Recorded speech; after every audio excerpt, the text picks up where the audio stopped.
Magandang umaga po sa ating lahat, mga kapatid. Magandang umaga po, Father Vic. Araw ng Sabado, araw ng pagdedebosyon natin sa ating mahal na inang si Maria, at nasa buwan pa rin tayo ng buwan ng Oktubre, ang buwan ng pagdarasal ng Santo Rosario araw-araw. At siyempre bilang mga Katoliko, hindi lang tuwing Oktubre tayo nagsisikap makapagdasal ng Rosario, kundi araw-araw sa ating buong buhay. Sabi ng ating Ebanghelyo, mapalad si Maria sapagkat sa kanya nagmula, isinilang mula sa kanyang sinapupunan si Jesus na anak ng Diyos. Pero ang sabi naman ng ating Panginoon, higit na mapalad ang sinumang nagsisikap na makinig at magsabuhay ng salita ng Diyos. So nangyari ito sa isang pagtitipon habang si Jesus ay nangangaral. May sumigaw, may nagsabi, mapalad ang iyong ina. Siguro itong tao na ito na sumigaw ay talagang bilib na bilib kay Jesus. Kaya ang kanyang sinabi, napakaswerte, napakapalad ng iyong ina kasi meron siyang anak na katulad mo. At gano'n naman, di ba?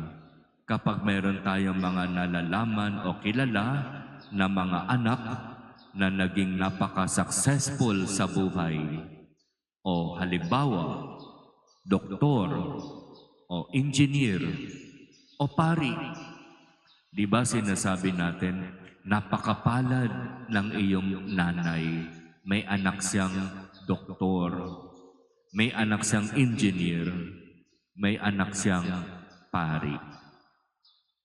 Pero inilalagay tayo ng ating Panginoong Hesus ngayon sa mas malalim na pagninilay.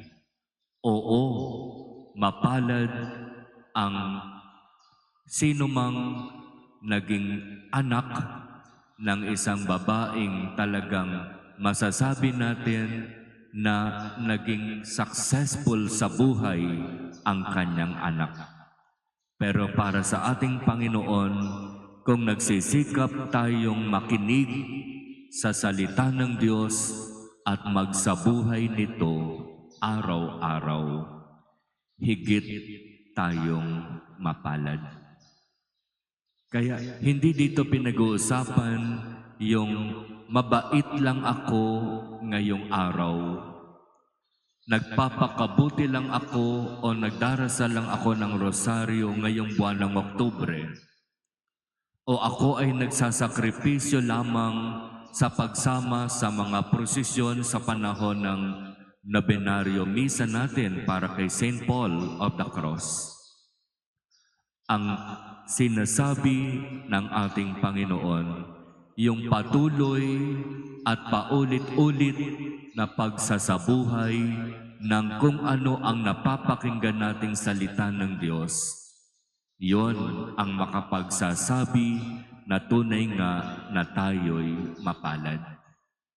Sa madaling salita, ang sinasabi ng ating Panginoon, kung ano yung ating napapakinggan sa pagdalo natin sa misa araw-araw, ito sana'y nakikita sa ating gawa.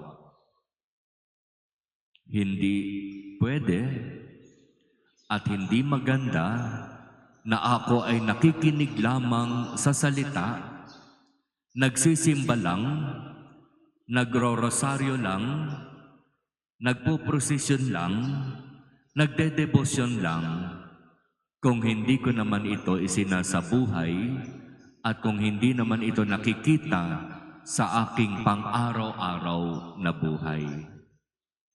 Kaya ito yung paalaala at ito yung hamon ng ating Ebanghelyo ngayon. Araw-araw nating pinapakinggan ang salita ng Diyos, kaya merong dahilan para maisabuhay natin ito araw-araw at hingin natin ang tulong at biyaya ng Diyos para dito.